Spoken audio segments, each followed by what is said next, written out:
Қыз жібек киносын түсіргенде сценарий бойынша Төлеген мен Қыз жібек көлдің қасында кездесіп, бір-біріне сөз айтқанда, ар жағында көлде аққулар табысады. Бірақ аққуларды суға қондыра алмай естері шыққан еді.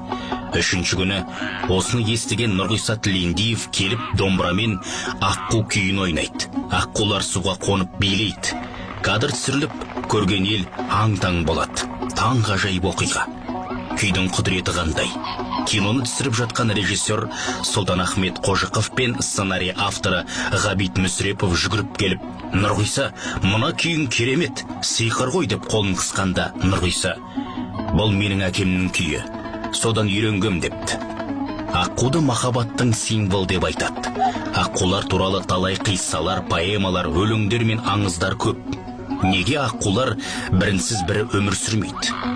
Осы сұрақ мені талай ойландырды. Оның құпиясы мынада: аққулар сыңарынсыз алысқа ұша алмайды. Сол себептен сыңарынан айырылса, өздерін тастап өлтіреді. Оның жұмбағы мынада: аққулардың қанаттарының ұшы біреуі ұзын, біреуі қысқа болып жалғасады. Сыңарыныкі де сондай болады. Сонда қанаттарының ұштарын бір-біріне кигізіп, жұп болады да, қандай қашықтық болса да, бір-бірін демеп ұша береді. Адам аққуға оқ атпаған, киелі құстың қарғысы жаман болады. Аққу қанша адал құс деп айтсақ та, бірақ ол жыртқыш құс. Балық аулайды, айналасындағы құстарды не құс ұяларын көрсе талқандайды.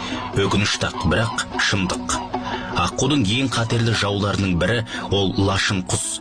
Лашын аққуларды шабуылдап, аққулар ашына бастаған кезде лашын аққудың қанатының астына жасырынады. Сонда аққулар көздері бұлдырлап, бір-бірін шоқып өлтіреді. Лашынның айласы оның тамағы.